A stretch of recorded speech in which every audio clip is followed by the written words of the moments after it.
So I got asked this question. This guy was like, hey, he DM'd me. He goes, Shaan, big fan.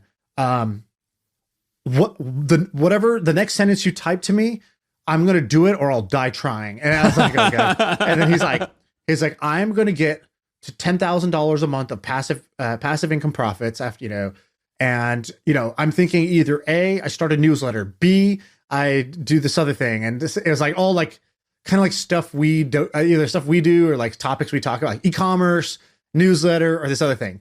Which one do you think is going to get me there the fastest or the best? Like, which one's the best path?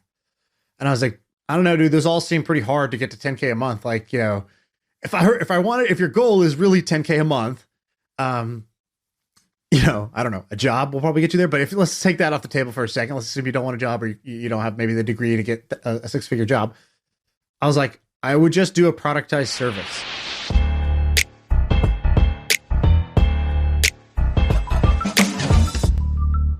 Dude, Shaan, so here's the deal. We are officially we're popular enough that you have to get your podcast set up right. So what I'm going to do is I talked to Ben. We're having someone come to your house and my house, and they're going to put a 2-camera setup. So they're going to like cut back and forth, but you've got to make that room, and they'll help you, but you're going to have to make that room look good, and it's going to be ready every time. Dude, that's great. Also related to that, I found a new house that I might move into that's way nicer. And I was like, my main motivation was to make this podcast look better. I was like, I kind of look like a scrub on this podcast. Like, like right now, I don't have my hair cut, don't have my beard trimmed, don't have my room nice. I was like, if 100,000 plus people consume this every time, like I would never go out in front of a stadium like this. Right. I wouldn't even let 3 friends come to my house and look at my office like this. Why do I let 100,000 people see the office, see the recording studio like this? Simply for convenience. But there's that. Also, I found on have you ever used Peerspace? It's like a Airbnb for rentals that are not houses, like not necessarily houses to stay in. It's like just for a venue. And there's a place near me for $75 an hour for recording podcasts. That's like a 2-camera setup with a sick couch and stuff like that.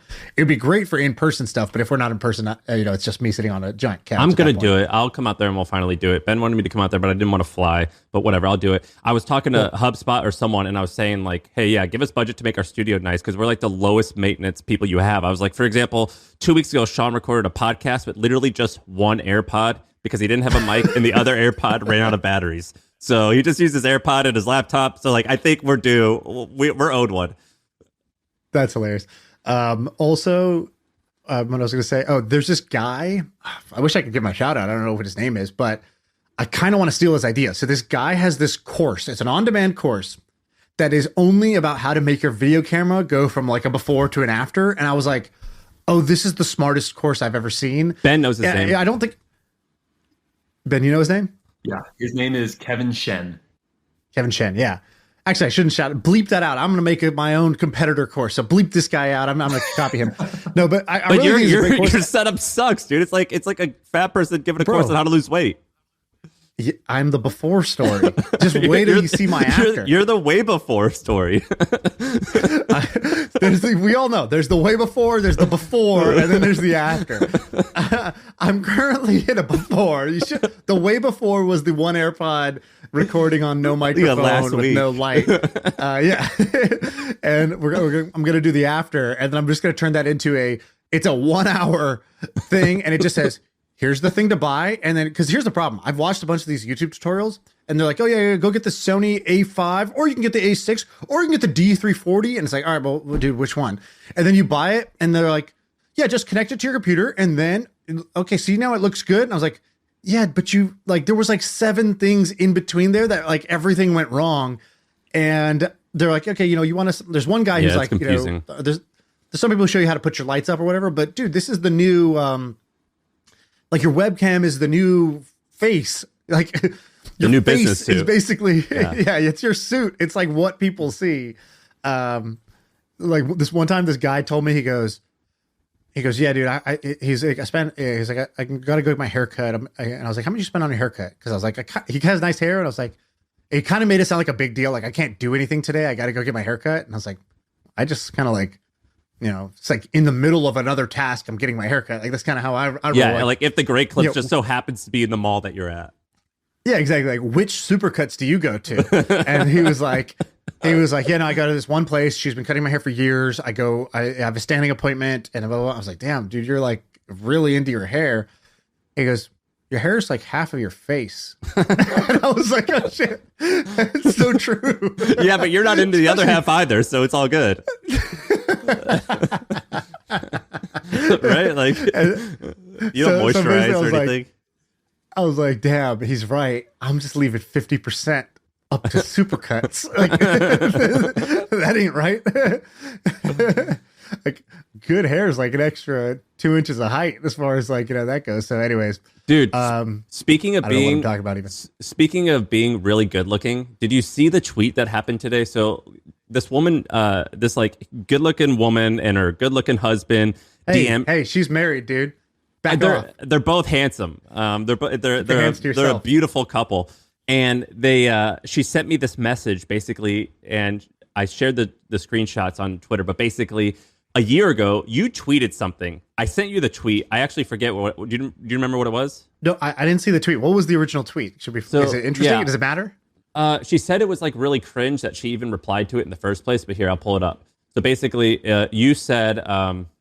I have zero interest in buying a fancy car. You know what I want? A personal in-house chef. I can't think of a better way to spend money than a chef.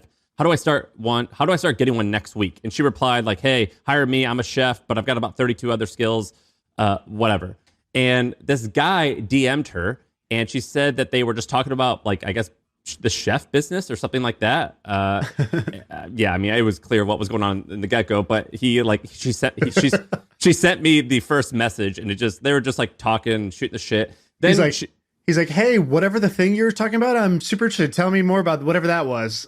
Well, and he's from Indiana. He's from Indiana, and she's from Ireland. And so she's in Europe, he's in America, and they start talking back and forth the DMs. Then they get on a call, and she said they hit it off. And after 2 weeks of just constant calls, he booked a flight to Europe. And for 2 weeks, they like had this great time. And then now, a year later, so she moved to America. It's been a year about since that tweet. They're getting married in a couple months.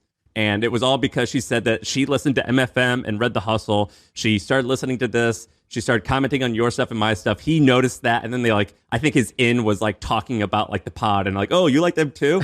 And it totally worked. She sent me a picture of them. They're both 10s. It's a good looking couple. So our new tagline is MFM, getting you paid and laid. Yeah, there you go. Yeah, and I am sure all of our listeners are as good looking as them.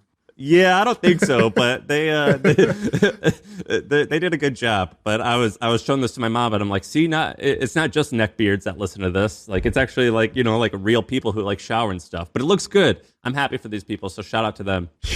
Maybe we should do a date night every 9 months, and we should just bring together listeners, and it's just speed dating, and let's just see what happens. It's gonna be like Greg and Steve. Everyone's gonna be named like Chris and Tucker. Like it's gonna be all guys.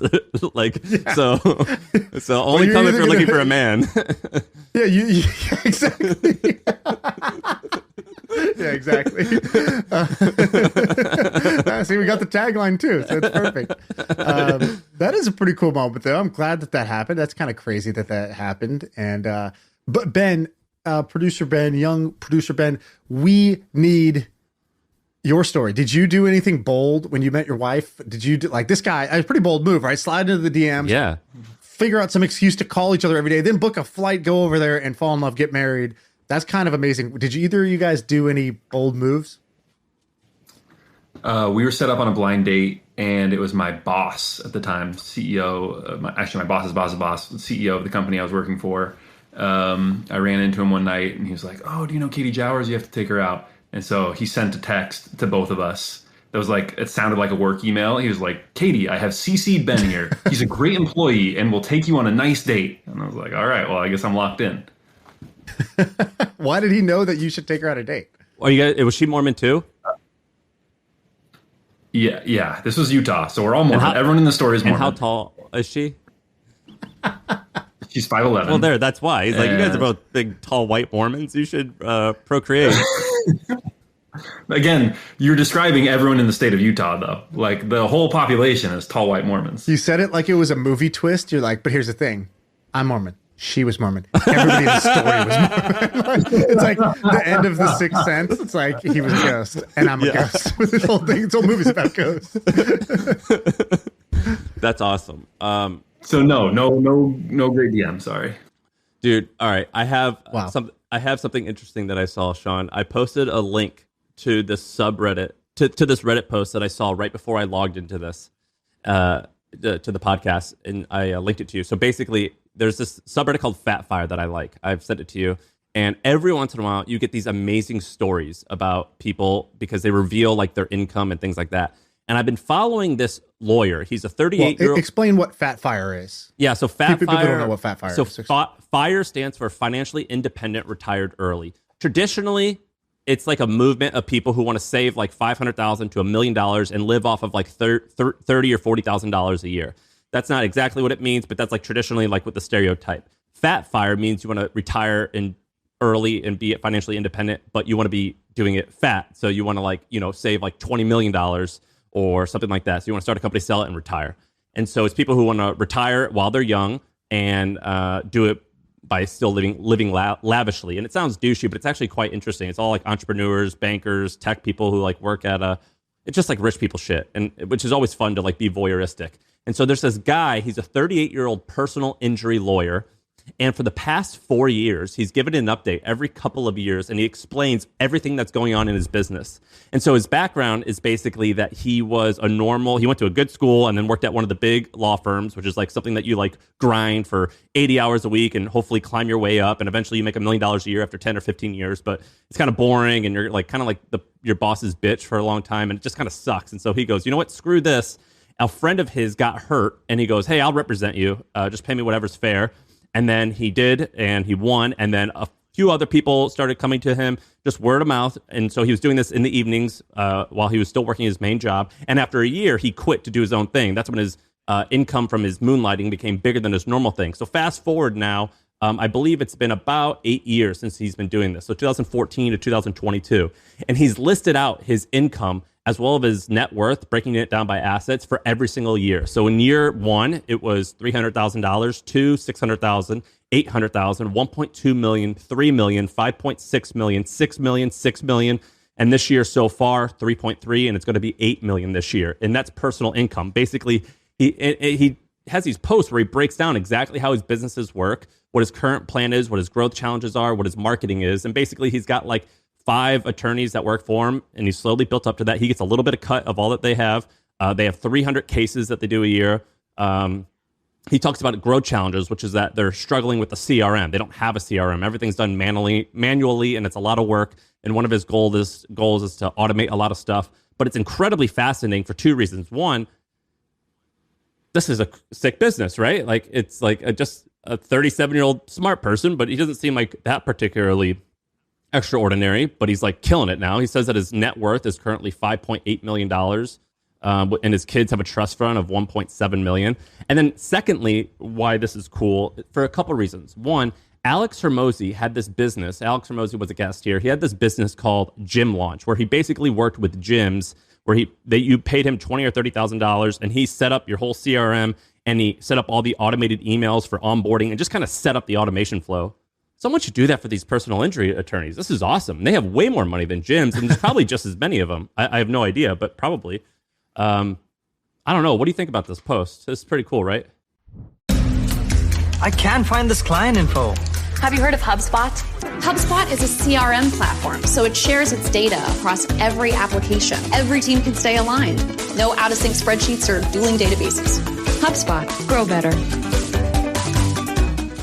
This is great. I don't go on fatFIRE as much as you do. I do it from time to time, but I don't I need to like add it to my feed or whatever. But yeah, this is great. 38 years old, $15 million net worth, not 5. So 15.8. Yeah. And then the 6 million in annual income is actually the more stunning part. Like, I'm not surprised that a lawyer at 40 can have 15 million in net worth. It's the 6 million in annual income that's sort of like stunning, which makes me want to understand this personal injury lawyer business better. Like he says, like, I do no marketing. I basically just hand out business cards. Plus I get referrals from my existing clients.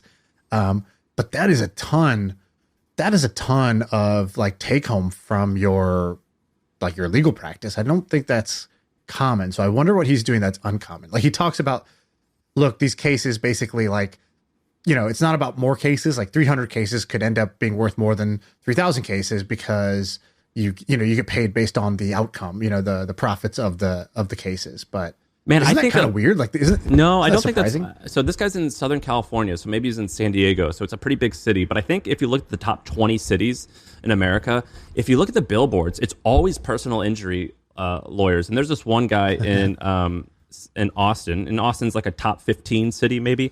And he says that his earnings are, I forget exactly what it says his earnings are, but I looked him up on Instagram and he's got a collection of like 15 Ferraris. He was in the newspaper because he had a birthday party for his daughter or for himself.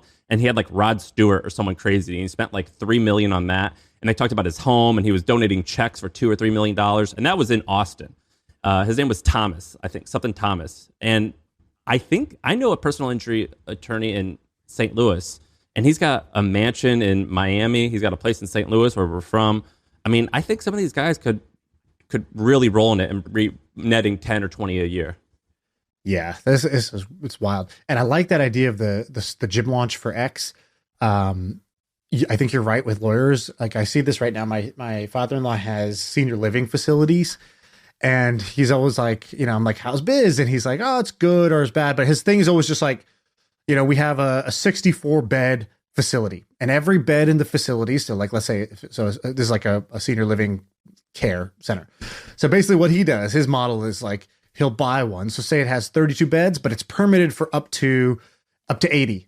And just the current owner, like doesn't really have the motivation or the construction experience. And so he just looks for that first. He's like, all right, you have a good business and I can expand. I can just double the number of beds, which will double the net income of this roughly, which will double the value of this property. So if I'm buying it for 4, this will be worth 8 to 10 by the time I'm done with it. And I got to put in 2 million in construction, just round numbers, just for argument's sake. Then he has a management company that will actually like run the thing. Cause I was like, dude, do you know how to run a senior living facility? Like, isn't that hard and weird? And he's like, well, like, I don't go there. Like I hired I found one really good property management company and they run all my properties. And I was like, wow, okay. He's like, yeah, she's been doing this for 30 years. That's what she does. And like, she gets a cut. And then the other thing he was saying, he was like, it's all about occupancy, right? Just like any hospitality type of business, every bed they pay us on average, let's say $6,000 to $8,000 per month. So, if we just get like 4 more bookings, these are, that adds an extra, whatever, $30,000 a month or whatever to our revenue, which is great.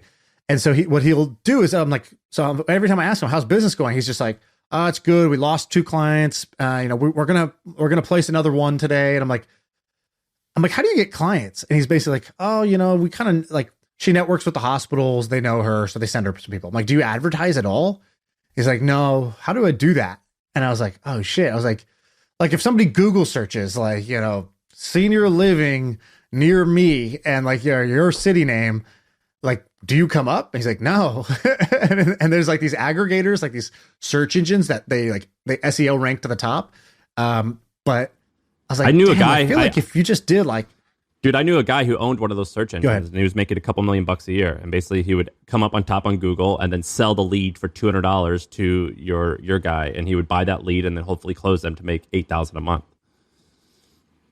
Exactly. And so I was like, you should either be buying these leads, you should set up some referral system, you should take, local newspaper ads, local magazines, like, I don't know, you got to do something on the marketing side. And he's just like, I don't know that. Like, basically he looks at marketing the way I would look at what he says, which is, well, like just do a renovation and like take it from 32 beds to 64 beds and then get the permits for the memory care from the city and then do this and that. It's like, what? Like, I got to read this manual and figure out like what color the elevator buttons need to be. Like, I'm out. I just can't do this. I fail. And like, that's what dude set up a Google AdWords account like feels like to him. And so I think there's that arbitrage, which is basically how many people are there that are injury lawyers, senior living centers, pool construction companies that just simply don't know digital marketing. And like, can you build either a lead gen business or go like consult and help them and like take a share of the increase in revenue, like gym launch? It just seems like that is one of the easiest ways to do it. So I got asked this question. This guy was like, hey, he DM me, he goes, Shaan, big fan.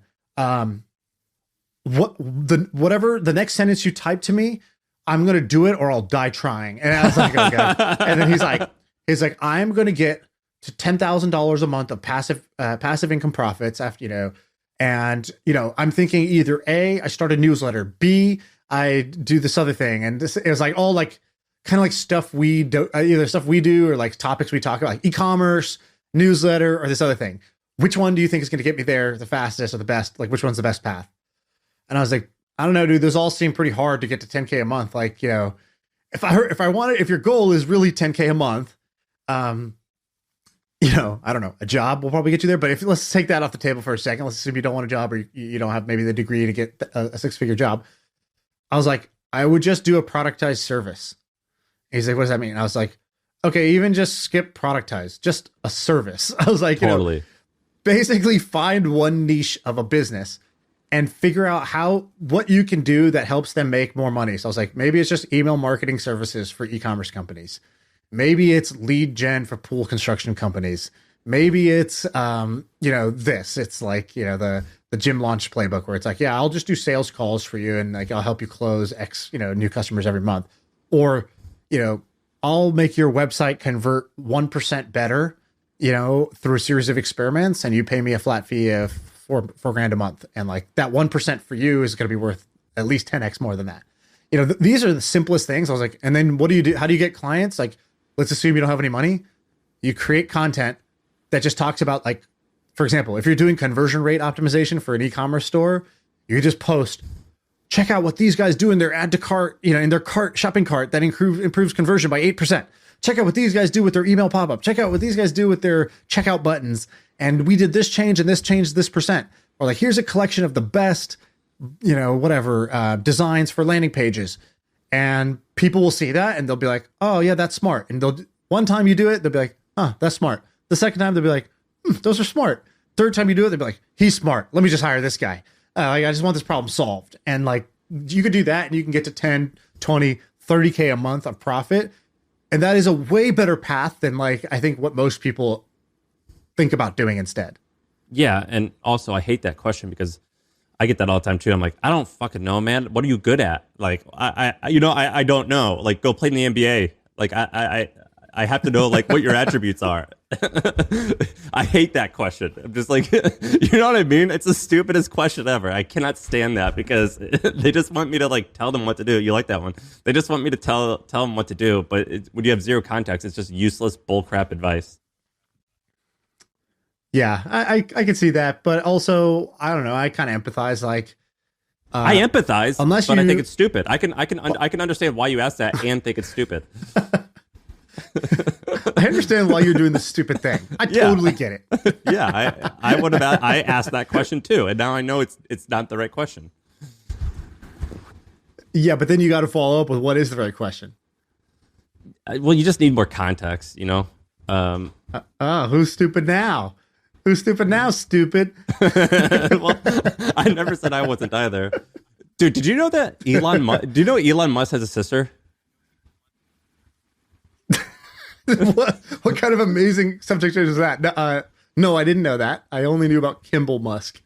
Okay, well, his brother. Elon's got a sister, and she owns this thing called PassionFlix.com. It's basically like audio erotica, I believe. The tagline is I'm familiar. Yeah.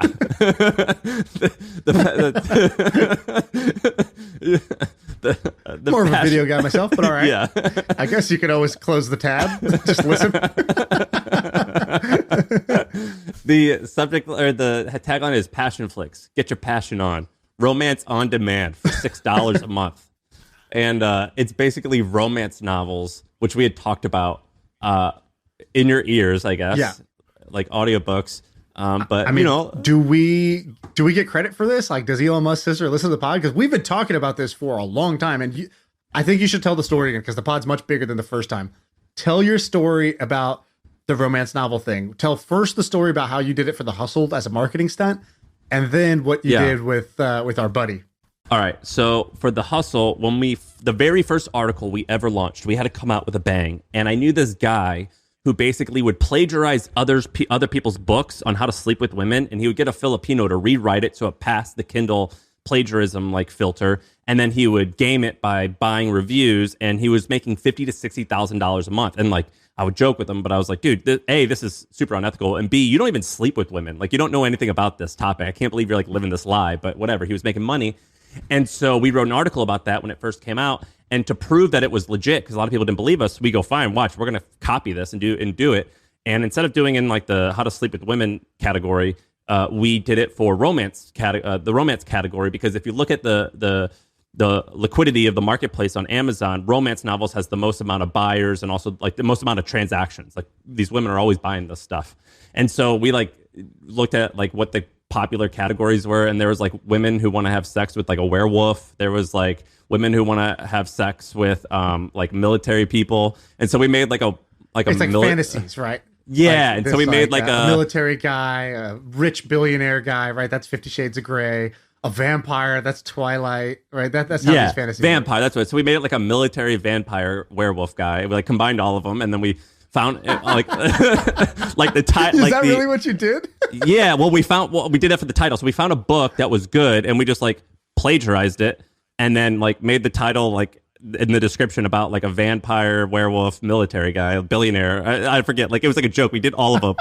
And then we gamed the system. So in a couple weeks, or in a week, we were the #1 best-selling in a particular category. And we like changed our LinkedIn to like best-selling author. And because we were like, how do we get like speaking gigs now?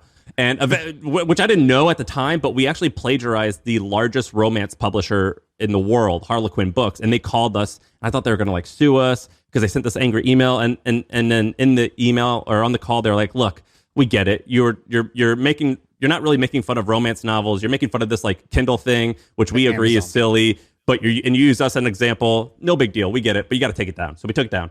So whatever. And so I've always been curious about this industry. And so about 2 years ago, maybe 3 years ago, my friend Ramon and I, we created this website called what was it called? The first book was called Captivating Claire. What was this?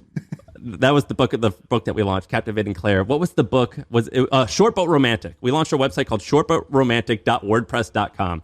And we basically, we got someone on Fiverr. By the way, shortbutromantic.wordpress.com is the least short and least romantic domain you could possibly have chosen.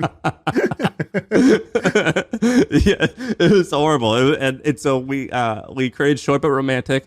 And we got someone on Fiverr to write like a part 1 of like a sexy story thing. Like frankly, I didn't even read it. And then we got another Fiverr guy to narrate it. And then we put it on the website and we said part 1 of like Captivating Claire or whatever it was. And it was like, read the story. And then at the end it said, do you want part 2? Sign up here for $25 a month and we'll send one of these every single day. And we put ads on Facebook for it.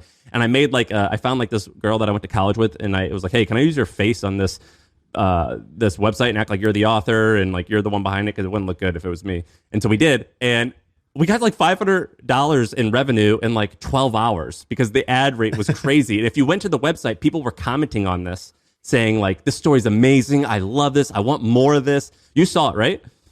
Yeah, I remember seeing the prototype, and it was like, dude, Sam is a genius, man. Like, I love how you spin these things up. I love the names that you pick. I love the speed to launch. I love the way that you did the test, which was most people would go and spend months trying to find an author and write a book. And you were like, you just were like, okay, werewolf, military, blonde girl named Claire. Claire wants to feel captured. No, Claire wants to feel, contemplated. No, captivated. Yes, sorry, captivating Claire. Claire wears a red dress and she bumps into this billionaire and his hand grazes her thigh, and that's it. We got it. All right, we're working now. And like, I saw the website and I just saw your fingerprints all over it, dude. So I was like, I remember being so impressed. And we invested in our buddy for this because I was like, dude, this is a great market to be in.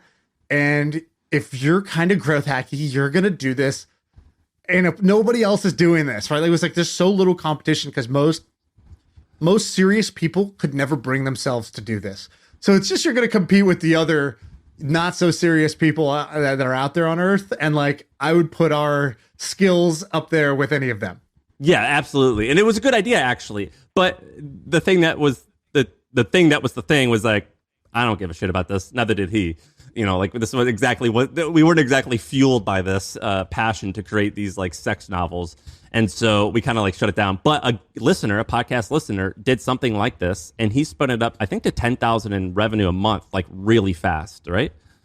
Yeah, that's what I think so. And then also there was a difference. I think there's a difference between like literal audio porn and then like romance novels. And this, I think PassionFlix, what Elon Musk's sister is doing, is the romance novels on demand, $5.99 a month. So I actually think this is a great idea. You know, I basically I think this is a great idea if you're good at internet marketing and you're like, you know, got a good sort of sense of humor about yourself. I think that this is a business that will work if you apply enough pressure. It's hard though to like stay excited about it for a long time unless you just love selling widgets. In fact, our buddy Ramon, the first time I met him, you introduced me to him. We go out to a lunch. And he's telling me his life story, and his life story is full of like substance. It's like, you know, I was raised in the Netherlands, and then like, you know, I was kind of like out on my own at a young age, and then like I'm a single father to my son, and blah blah blah, like whatever. He, you know, had a bunch of things that were like, you know, these journeys throughout his lifetime that were like, you know, these I've made, you know, I train MMA. He seemed like a dude who like, you know, he really kind of like, you know, was self-made in many ways. And then I was like, so do you like, I kind of expected him to be like, you know, so that's why I'm working on this thing that has like this deep meaning also. And I was like, so what was your last business? He was like, created a soap opera blog and I sold it for $10 million. And I was like, what? I was like, because you love soap operas? He's like, no, never seen one in my life. I was like, what the hell? And I was like, how did this work? He's like, and he's the second episode of this podcast. So if you scroll all the way back to the second episode, I think it's Ramon. It's one of the best episodes ever that's been on the podcast feed.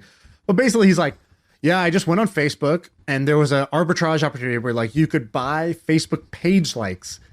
Facebook wanted to promote pages. So you could advertise a page for like, you could get a like for like a cent. And then I just figured out, oh, cool. Once I get them to like my page, I could post a link, then I'll get them to my website. And like, okay, that costs like 7 cents to get them to my website. And then Google AdSense can give me 9 cents or 12 cents or whatever. Like there's some like money arbitrage there. So he's like, so then I just had to figure out what is the, you know, what's the best category. He's like, so I spun up like 22 Facebook pages about every niche I could think of. And yeah, his niches, it was like WWF wrestling and like soccer and like politics and just a bunch of crazy stuff. Yeah. Every interest you could think of. And he's like, okay, which one's the best? And he said the top 3, I think, were wrestling. No, number 1 was like right-wing conservative politics, which, you know, turned out to be like what Facebook, you know, really like overran Facebook also. And he was like, I just don't want to do this. It doesn't make anyone happy. Yeah. Yeah. So that one, he's like, all right, I'm gonna scratch that out. He goes, then the next 2 are wrestling and soap operas. And he's like, all right, let's do soap opera. I don't know why he picked soap opera and wrestling. He never really told me that part, but whatever. So details. So he's like, all right, well, what do people care about? They care about, it's like spoilers, like what's going to happen on tomorrow's Days of Our Lives. And it turns out you could just like buy, or like you could just sign up to get the sneak peek of like the synopsis of what happens tomorrow. And he would just like publish that as a long form thing. And he hired some people to write for it, and so some women were writing for this stuff, whatever. So he was doing that, and he ends up selling the thing for $10 million in cash, basically. It was making like $300,000-$400,000 a month in profit. It was very profitable. Yeah. And so you met him. He reached out to you from the hustle. He goes, here's my story, you know, I want to tell it. And you were like, no way, this sounds fake. And he's like, well, here's my analytics and here's my bank account, like go ahead and look. And you were like, what? And you guys met, and yeah, you guys are like best friends. So you introduced me. You're like, hey, you in the email you go, Shaan, meet Ramon. And you're like, Shaan's a good buddy, smart guy, nice, like, you know, normal intro stuff. And you're like, Shaan, this is Ramon. I trust Ramon with my life. I was like, wow, that was an incredible intro. How do you remember that? And because it stuck out to me, right? I was like, so I don't know. This is one of those writing things. I'm like, wow, that was amazing. And then I met Ramon, and I also now trust Ramon with my life. He's just that kind of guy. And so he told me at that meeting, he goes, I was like, so you'll just work on whatever, or like for your next thing, you know, are you gonna do something like soap operas or whatever? He goes, you see this cup? And it's like a little, like, you know, at a restaurant, the water cups are the shitty plastic ones. He goes, if I could just move this cup from here to here, and it's like I make $1 doing that, then I'm a cup salesman. Like he's basically like, I'll sell anything. Like, and so what ended up happening was he was gonna do this romance thing, and you guys spun up this test, and it started to work. And but one of his other businesses that he had bought was like started to work even better. And so he just kind of he tried to do both for a little while, but he's like, and that other one was equally as weird. It was a dog ramp business for wiener dogs so they can get on the couch. Yeah, actually, it's even worse than the plastic cup. He's like, do you have a wiener dog? No. Well, if you did, do you know that if they tried to jump on or off the bed, they could get hurt? I guess so. Yeah, we make it sell ramps for wiener dogs to get on and off the bed. I was like, what? Yeah. And he was like, yeah, we'll do like, 7 million this year. I was like, what the hell? And so, then that business grew like crazy or whatever. And so I was like, wow, this guy is like, this guy, he was just so different than everybody else in Silicon Valley. I loved it. I loved how different he was. He lived here, but it was like an alien living in Silicon Valley. Like he just did not have anything to do with software or venture capital or like high tech stuff. He was literally like a cup salesman wandering around Silicon Valley, making millions of dollars, selling like the most arbitrary, gadgets, like, fidget spinners to like elderly. When I first met him, he was wearing like sweatpants and like a shirt with holes in it and like old Jordans. And he's like a huge, like big white dude. And I'm like, and he has an accent, and I was talking to him like, who is this guy? And we start walking back to his car because I was going back to my office and I was walking him to his car, and I see he had a brand new Tesla at the time, the nicest, fanciest Tesla. It was like $150,000. I was like, oh, sick car. He was like, thanks, bro. Had to pay all cash for it because I don't have a credit score. And I was like, what? I guess you're legit. Yeah, and we make him sound braggy, but he is the opposite of braggy. Like he'll just be like like he'll just show up with something, or like I don't know, like he'll do something that you're like, that makes no sense whatsoever. And then when you dig in, it's because he like always takes the hard, weird path to do stuff in this hilarious way, and it's what makes him incredible. I love it. Yeah, he's crazy. Like he got diagnosed with like a herniated disc, and then like on the way home from the doctor, like signed up for an Ironman. And it's like, what are you doing? Why are you choosing this? I did the Ironman with him. Why must you choose violence? Dude, I did the Ironman with him. It was me, him, and Sully. And Ramon literally got last. He got last. He was so slow that he didn't train at all. He just showed up. And when he showed up, he had this bike. And he was like, hey, could someone show me how I use these shoes that clip into the pedals? Like, he didn't know how to, like, he was, like, riding his bike for, like, the first time, like, taking the tag off of it. And it's an Ironman. It's really hard. And he got dead last, but he finished.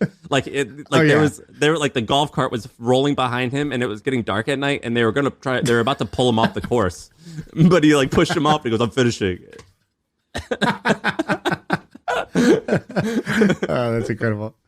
All right, let's do some other ones. I got some. Okay, I got an idea, and then a bad idea that I have, and then a really good idea for a company that I just heard about. Which one do you want? The good one. I would like I've got a bad one and a better one. Do you want the better or the bad? All right, so the great one. There's a company called Ghost that I just heard about. So this story to me is kind of incredible. So if you go to the WordPress website, competitor? No, it's a new one. So GHST. So it's Ghost without the O. I think it's Ghost.io is the name of it. Oh, this is already too new age for me. I'm out. No. You're gonna appreciate this. You're out, but I'm gonna bring you back in. Here's the deal.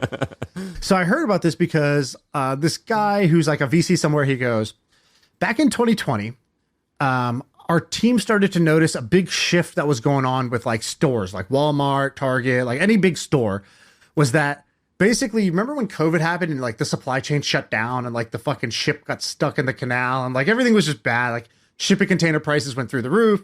And so everybody had like a shortage right when demand went like through the roof because everybody was at home, everybody was ordering tons of products, and we were all getting stimulus checks and stuff like that, right? So that's like demand went way up to shop because people couldn't go do experiences, and supply went way down, and it was like this crazy situation. And so what happened was retailers basically, they ordered more to try to catch up because nobody knew how long the pandemic and stuff would go. And also like the stuff that got delayed, like finally showed up. And what that created was like this huge glut of excess inventory. Over $1 trillion of excess inventory was kind of like the guess. And so these guys, these venture capitalists sort of noticed this trend, and they posted this 26-page PDF called "The Inventory Apocalypse is Coming." And they were just like, look, we are looking at this like a combination of people returning things, the supply chain glut, and then brands over ordering to try to keep up with like the explosion in e-commerce, right? Like there's just too much inventory on hand. And this is all playing out now. Like that was in 2020, 2021, something like that. Now in 2022, if you go look, there's these amazing charts of like, if you notice, every brand is like discounting like crazy right now. They're like, oh, 40% off, summer sale, semi-annual sale, like liquidation, whatever. And it's because everybody has way too much inventory to hold. And so, and like Target and Walmart, I think, have come out and said some crazy public numbers. Ben, see if you could find it, like how much excess inventory is on the shelves, some absurd number. So anyways, these guys put this out. And at the same time, this startup gets started by this guy, Josh and D. And D is kind of well known in like the kind of like e-commerce world. And so they go and they start this company. Basically what they do is they're creating like a marketplace or a clearinghouse. So it's called Ghost because it's like any retailer, rather than doing a huge discount, which kind of like, it kind of cheapens your brand. It sort of just pulls forward revenue that like your customers probably would have spent full price. But like in order to move inventory, you kind of like, you gave it away cheaper, and you sort of eroded your premium prices or whatever. It basically connects them to the liquidators of the world. So there's like TJ Maxx, Ross, Marshalls, like those types of companies. But there's also just like international versions of those companies. There's like boutiques and wholesalers that could carry your stuff. There's basically like a way to like get rid of inventory that's on your shelf that you're directly selling, and you could sell it wholesale for somebody else to kind of move. You'll take a discount with them, and that's better than giving a discount to your customers who like, then they'll get trained to expect and wait for 30-40% discounts rather than paying the premium price. I'm back in. So this is awesome. So, dude, I knew you'd come back in. Their site has 5 words on it, and it's beautiful. I look at their site, and it's literally 5 words. We make your inventory disappear. And the way that it looks, I love it. And there's like a smoky cloud, like like something evaporated right behind it. Yeah. And then basically what it seems like what they're doing is they're creating a private marketplace. So this is key, right? Like it's got to be private, it can't be public. And it's a marketplace between your retailer who has excess inventory and these wholesalers and liquidators who will take this sort of like excess inventory. They'll pay, they'll get it at a huge discount, and then they'll flip it on their own. That's their business. So it's kind of connecting these two through this B2B marketplace.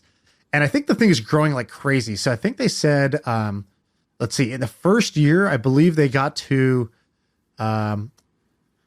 multi-million-dollar net revenue, so not GMV, profitably. And they're like not even launched yet. Like you got to like sign up to do a demo and shit like that with them. But just knowing what I know about like what's going on in e-commerce, I could tell you this thing is going to be big. Like I need to chase these guys down to go invest in this, because this is a real problem. And the marketplaces are the best type of internet business. But like it sort of feels like all the good ones are all the good guys are taken. It's like, oh, all the good marketplaces are taken. Like someone did it for, Amazon did it for this, eBay did it for that, Etsy does it for crafts. It sort of feels like there's no marketplaces left. I think this could be one of those multi-billion-dollar marketplaces that comes out. Well, it's not a marketplace; it's just software, isn't it? No, it's a marketplace. They're connecting buyers and sellers. They're connecting the wholesalers with all the retailers. But so the fee, they don't charge a fee to the people for using their software. It's just they'll set it up for free, which is probably, it's a huge integration process. They set it up for free, and then they make the transaction. They make a transaction fee. That's my guess. So I think it's probably similar. I think one of the closest analogies is a company called FAIRE, which also does something similar. So FAIRE is like, I have an e-commerce brand. I want other retailers like, Susie's, gift shop to carry my product. Well, it'd be time consuming to go find all the Susie's corner shops, contact them, sell them my services, create purchase orders, and like manage that whole thing. So FAIRE created a marketplace to do that. And it's a like $10 billion company or something like that. It's like one of the faster growing startups that exists. This is doing that, but more on the like larger liquidator types, like more like the TJ Maxx, Ross like types versus, just like kind of so-and-so's boutique shop that wants to carry your stuff. Dude, this is sick. Yeah, you're right. I'm in. This is actually amazing. I'm eager to see how this plays out. There's nothing on the internet about them though. So like when I research it, I can't find a thing. Yeah, I think they literally just came out of stealth yesterday, basically. So that's how we saw it. Let me tell you. Okay, now can I tell you my bad idea? It's also in the e-commerce space. So how do we want to put this? Let me sell you on this. Let me turn on the charm a little bit. Sam, you're a good looking dude. In fact, I would say whatever you wear tends to look good. I feel like if I almost wore that same shirt, it wouldn't look as good, right? Because you got the body. You don't need to go pay, crazy amounts of money at, whatever, Scotch and Soda, our favorite brand here at My First Million. You don't got to go pay for the fancy stuff because honestly, if you dress in basic blacks and whites, neutral colors, you'll look good. And in fact, there are a lot of people that are out there that may not be as fit as you, but they do subscribe to the same philosophy, which is they're kind of just want to opt out of the fashion game. Like I went to Lululemon to go, I just wanted something that's high quality, that fits well. And I went and I found a pair of shorts and a t-shirt, and the shorts were $85 and the t-shirt was like, $77 for one, right? And so if I just wanted to have really awesome basics, like high quality basics that are premium like material and fit, but I don't care about the brand name. I'm not looking for the status. Where would I go today to get that? Do you have a place in mind where I might go for something like that? For plain t-shirts, clean, fresh tees, those are my fave. $10 t-shirts that fit pretty good. And that's mostly it for basic shit. And so there's that. There's like, let's say Italic. I think Italic does this with, I don't know if you're also an investor in Italic. I am, but like, no, but they do it with cool stuff like handbags and scarves and like a lot of designery type of stuff. It's like a wider selection. But I think that somebody can go create the Costco for clothes. And what do I mean by this? I think you can create a business model that flips it on its head. Instead of paying the 4X, 5X, 6X, 7X markup that you pay today, when you go buy a shirt and you buy a shirt for $25, that shirt probably costs $5 to make. Is that true? And so, yeah. So I think on average, you're going to be paying something between 3 and 4X is like a normal markup. And then once you get into like Lululemon and luxury, you're going to be paying more like probably 6 or 7X is my guess here. They're public, so you could go find their actual like margins, but like, let's assume that's. What about like a Louis Vuitton thing? What about like a $500 Gucci shirt? Those are different. You're buying those literally for the status. So let's put them as a separate category. I'm focusing on more of like, you go buy something from Nike or from Lululemon or Alo Yoga or like whatever, these brands that are like, you're just trying to have a high quality version of a fairly basic thing, but there's like some status component. What I'm saying is let's strip away the status. So I'm saying basic girl stuff. Yeah. You create a company called Neutral, and Neutral basically it opts out of the fashion game. It says, first of all, I don't need your status. I don't need your brand name. Second of all, I don't need your fancy designs. Third, I don't need to pay 5X markups because what a waste. Like, what if I just want to pay for the actual cost of the goods? And so what it is, it's a membership like Costco, where Costco's model is you pay whatever, 100 something-ish bucks a year for the membership. And then they give you all the groceries at cost plus 10%. And the 10% is just their like the labor and the stocking and the stuff it takes to actually like move the goods around. And so because of that, you get incredible value at a Costco. Moms love shopping at Costco for that reason. They're not sacrificing on quality. They just are sacrificing on the fluff, the packaging, the branding, the shelves, the store experience. And they say, screw that. I don't need to have a fancy display in the store. I don't need to have fancy packaging. Like, just give me the stuff raw. I'll pay the actual goods cost plus 10%, and I'll pay you the membership fee because, hey, for me, I make back the membership fee within my first month or two of shopping with you.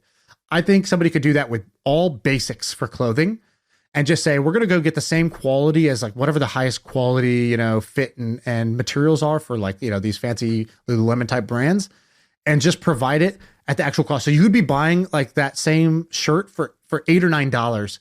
And it's a step up from like Hanes and H&M or whatever, but you're getting it and the marketing is that, hey, you're paying nothing for the brand name. In fact, there's no brand on this. It's like brandless, right? All you got to do is pay the membership fee and make this happen. Now, the counter argument is there was a company that tried to do this called brandless. They tried to do it with like homeware and shit like that. They went I think that's massively harder, out of business. I think that was harder. I think it's amazing. I think the problem, there's basically like, I asked myself like 2 or 3 questions when I'm like looking at which projects to start. It's basically like, do people want this? And can I pull it off? This one falls into the second category. Do people want this? Yeah, obviously. It's not going to be hard to get people to buy this shit. Can I possibly pull that off? That sounds so challenging. Like your experience Which part seems challenging? Pulling it off. Like what? Like getting the products, like just the logistics of the having rest of the tons and tons of SKUs. Like that seems really hard. Trying to get members to sign up profitably seems a bit of a challenge. Is Italic able to get? Do they have any profit or no? I mean, I can't really say if they have profit or not, but like, you know, they're doing well as in they're growing. So they are getting members to sign up. People are buying into the value proposition. They're retaining. The question is like, you know, there's some payback period. And is that, you know, if that payback period is like, you know, 1 month, wow, this is one of the best businesses ever. If it's 12 months, okay, you know, it's going to be more cash intensive. Well, you're the type of business. You have an e-com company. Do you think, would you ever work on this? I wouldn't work on it just because knowing what I know now about e-commerce, I'm like, oh, there's easier ways to win. But if I was going to work in e-commerce, I think an idea like this is a better idea than 99% of e-commerce ideas. Because I think you'll end up with subscription revenue. I think you're differentiated. And I think you appeal to the lowest common denominator. So you're like, you're not like everybody needs shirts. So like there's some brands like Cuts and Fresh Clean Tees. These brands have scaled to like 100 million plus in revenue in, I don't know, 3 or 4 years. And you look at it, you're like, dude, really? It's just a t-shirt brand? And they're doing just the t-shirts like, you know, well, like this. They're not offering it at the factory cost and they're not offering it on subscription, right? So that's a key difference here. But the fact that they've been able to scale that much without it, to me is like extremely impressive. And it just sort of speaks to the fact that like everybody needs shirts and it's like an everybody problem. Whereas like my e-commerce or like we talked about Ramon's dog ramp thing, like that only works if you have not only a dog, but a small dog, not even really a small dog, like a small dog that might get hurt and can't get up and down stairs or a bed very easily. And you want like, that dog in your bed. That applies to me. That applies to me. Like I have 3 of Alpha Paw's ramps in my house because like my dog is like this tiny little baby dog. You have like this massive self-sufficient dog that like, you know, has like a college degree. So like, you know, your dog doesn't need like a hand-me-down to like, or like a ramp to like, you know, help him up, you know, onto a couch. Sorry, dude, the dog doesn't even drink water from a bowl. I have to like carry her to the sink, and my hand is a small bowl. My hand is a small bowl, and she drinks only fresh water from my hand. Dude, just keep it outside for a week. It'll toughen up. Like that's crazy that you do this. Oh, she doesn't even go outside, man. How are you so soft, dude? You just interviewed this guy Rich Roll who like does all these interviews and shit, and you're like the least, like you don't even leave your house. Yeah, he was like, yeah, I did this competition. It was you know, fantastic challenge, 300-mile run across 3 nights, and like I was like, what? Like, you know, I was like, I went to Target last week. Yeah, like no, I didn't. I Instacarted from Target last week, but like I had to step foot outside to bring the groceries into my home, and it was like my toe got a little cold.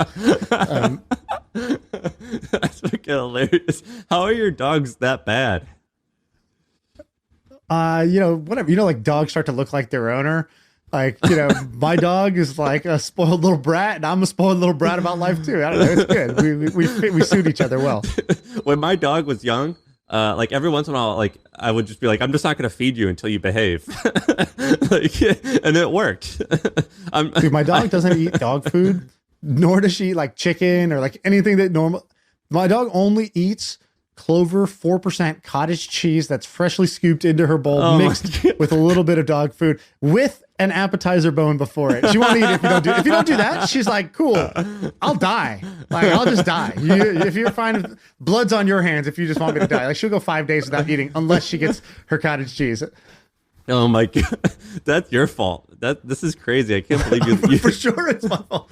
How old is the dog? When will it die? Oh, whoa, bro, come on. I mean, like, how long? Here? Like, how long will you? When will it die? How long will you own this animal for? Forever, 100 years. That's how long I'm gonna own my dog for. Dude, my dog is getting close to dying, and I'm gonna be hilarious, but I'm getting his face tattooed on me, and I'm gonna have a tattoo of a massive pit bull face on my body, and I think it's gonna be like the greatest thing ever. They're gonna like people are gonna. I'm just gonna be like this like walking like, what the fuck are you, like this like yuppie bougie tech guy with pit bull tattoos on him. I'm gonna be like driving. People are gonna be like, they're not gonna know what to think. It's gonna be wonderful. Yeah, that's gonna be not even in your bottom 3 worst tattoos.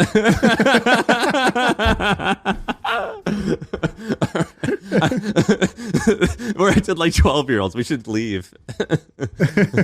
We should leave. Yeah, Ben, you got to just stop the recording when we cross whatever that line is. You got to just be like we won't even realize that it stopped recording. Just like, yeah, don't worry. For your own good, I cut you guys off. Like, I gotta be like the elementary school teacher. Like, Sam, we took a gold star off your chart after that comment.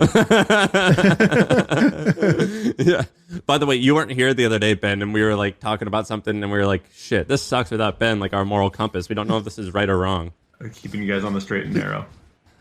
All right. Well, what do we think? I think that was pretty good.